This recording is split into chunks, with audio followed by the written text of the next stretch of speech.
You are listening to the ADHD Support Talk Radio podcast. ADHD Support Talk Radio is sponsored by ADDclasses.com. Sign up now for a free webinar by going to www.addclasses.com. And this is your co-host, Tara McGillicuddy, and today I am bringing you an interview with Dr. Ari Tuckman about adult ADD, adult ADHD, and the mindset. This interview originally aired at the 2012 ADHD Awareness Expo. I also want to let you know that we are currently offering a free 5-session audio course with Dr. Ari Tuckman called A Stronger Mindset for Life's Challenges. This will be free for you to listen to until August 31st, 2018, but you must register for this free audio class at addclasses.com by August 22nd. So go to www.addclasses.com to register for A Stronger Mindset for ADHD with Dr. Ari Tuckman. So I'm a psychologist in Westchester, Pennsylvania, and I've written 3 books for folks with ADHD. First one's called Integrative Treatment for Adult ADHD. Second one is called More Attention, Less Deficit. And the third one is called Understand Your Brain, Get More Done. And my website is adultadhdbook.com. Yeah, and you have 3 great books. And you also have your podcast, too. I do. I've got 100 and something episodes and over 1 million downloads. So wow. Pretty cool. Yeah, you've beat me. Right. So today we're going to talk about the mindset in relationship to adult ADHD. So where would you like to start with that, Dr. Tuckman? You know, I have a saying that sometimes the neurological drives the psychological. So, ADHD is a neurological condition. It's about activity levels of certain neurons in certain parts of the brain. But, obviously neurology can affect how your personality develops in terms of what are you good at, what are you not as good at, what kind of reactions do you evoke from the people around you, how effective are you at getting things done, all of that in 1,000 other ways. It affects the way that, you interact with the world, and that affects how your personality develops and how you see yourself and how you see other people. And yeah, that can really come into play, especially when someone goes through life undiagnosed with ADHD. Absolutely. I mean, it absolutely does because, the symptoms of ADHD are no secret in the sense that, it plays out in your life. It's obvious to you. Perhaps it's obvious to other people as well. Unfortunately, if you don't have ADHD as an explanation for why certain things happen in your life, you're going to come up with other reasons. And frankly, a lot of those other reasons are hard to feel good about. It's all that lazy, stupid, crazy kind of stuff. Yeah, and I think I can relate to it myself, and definitely a lot of people I know with ADHD, we've gone through life being labeled lazy and lots of other negative, bad things. And when you finally get diagnosed with ADHD or self-identify yourself with ADHD, it brings a whole new light to what's been going on in your life.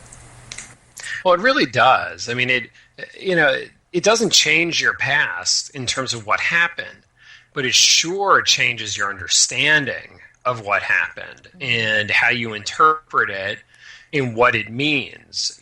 So if you see it as some sort of a character defect, I don't know what you do with a character defect, but if you see it as a neurologically based information processing weakness, okay, that we know some things about, that we know what to do with. So when you get a diagnosis, you don't have to reinvent the wheel because a lot of other people have figured out some good ideas before you. Yeah, and then we're able to look at things differently, and do we do things differently because we have ADHD? A lot of times we do. So just looking at things like saying, okay, I have to do things differently instead of, I can't do it because I'm a loser, I messed up again. That can really change your life. Oh, absolutely. If you can look at it and say, you know what, this is what I need to do to be effective. This way of doing things works for me, or this way of doing this one thing works for me. Maybe other people do it different. Maybe some other people do it the same. But, for me, this is really what works best. Great. Yeah. If it works, then that's all that matters. But getting that diagnosis and getting that understanding can take away some of the sort of shame or guilt or stigma associated with doing something different than what it seems like other people do things. Yeah. And getting diagnosed and maybe going on medication or starting some other type of treatment plan, that can be helpful, but it's not a magic bullet to change your mindset and improve your life, is it? No, I mean, It's a no start. big problems. Yeah, I mean, no big problems are solved quickly, whether in one's life or in this country. So, but I think what it does is if you put enough of these pieces together, you kind of create a critical mass. There's a momentum that develops that, with the right medication at the right dose, it kind of gives you a little bit more of that pause to be able to make some different choices in the moment. And when you make those different choices, you have some different experiences. And those different experiences feed forward in terms of feeling more optimistic that when you do apply yourself, actually things kind of work out. And that then feeds forward that you're more willing to try other new strategies. And when you try the strategies, you refine the strategies that you use and you build your skills and you get better at it. And it really creates a whole different momentum in contrast to the momentum that develops if you don't really have a good sense of what you're doing. I just know people who are in the chat room during the expo this week have been listening to a lot of the speakers who are giving great tips, sharing their personal stories. And the mindsets of people were really beginning to change just in the chat room because they were given hope. They were saying, oh my gosh, I do that. So, that's one way that people can really change their mindset or begin to change it is by hearing strategies and getting that support from other people. Oh, it absolutely is. And, I'm a big proponent of reaching out to other people, whether it's to hear what they have to say or to offer suggestions of your own. And there's tremendous value in both of them. For 5 years when I lived in the DC suburbs, I ran an adult ADHD support group. We met once a month, no speakers, just come on out and let's talk about stuff. Mm-hmm. And it was amazing the benefit that people got. And it's not like we're doing anything magical there. We're just talking about things and offering ideas and resources and commiserating over things that were difficult in people's lives. But that alone had tremendous value. And just being around other people and hearing some similar struggles has tremendous value too. Yeah, and I mean, you're a psychologist, you were running that support group, and that'd be great if somebody finds a professional to run a group, but people can start them themselves. I mean, just as long as there's some structure and, it meets regularly, it can be life-chinging just to connect with those people, hear their stories, and just have hope. It brings hope, and it brings improvement in people's lives. Well, and I would almost say a support group is anytime you got two people talking. Yeah. So whether it's something formal and official like a CHAD support group or just, talking to someone that somehow you got started talking to or talking online in a forum or, whatever, however you get it, to look for that support because, life is hard and it's frustrating and it's annoying and it's disappointing and all of this stuff sometimes. So I think that social connection creates a bit of a different momentum to then kind of feel better about what you're doing in your life. Yeah. So support is one strategy or one way to improve your mindset. What else would you recommend for people once they're diagnosed and begin the treatment process or the ADHD management process? Mm-hmm.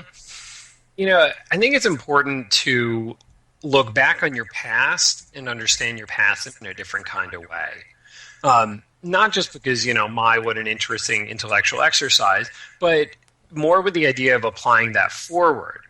If you understand your past in a different way, then that has different implications for your present and your future. So if you see yourself as, kind of a faker who, nobody knows really what a mess things are for you and really how you just scrape it together at the last second. Mm-hmm. You look like you got it together, but you don't. That's going to affect your willingness to take on other challenges, and that's going to affect your ability to kind of ride over the bumps that inevitably occur. You hit some setbacks and it knocks you down. Or you hit a setback and say, well, yeah, these things happen, and now I know because of my ADHD, therefore these things are more likely, whatever. But, if I can do it this way instead, then maybe it'll work out better. So it's that resilience, that ability to keep moving forward even in the face of challenges. I think some people might be listening to this right now, probably got brand new diagnosis with ADHD and frankly feeling miserable and overwhelmed, and they might be looking at you saying, how can I become resilient? I've just failed so many times. What would you recommend as a starting point for them? What I would recommend is take your time absorbing this material. It's not like, ADHD is not like a pamphlet where you just need to kind of skim it in the doctor's office and you kind of got it, There's a lot to be learned about ADHD. Keep learning about it and don't expect yourself to know it all on the first day. So take some time, really absorb it in, think about it, get new strategies, and, recognize that over time, this will begin to sink in.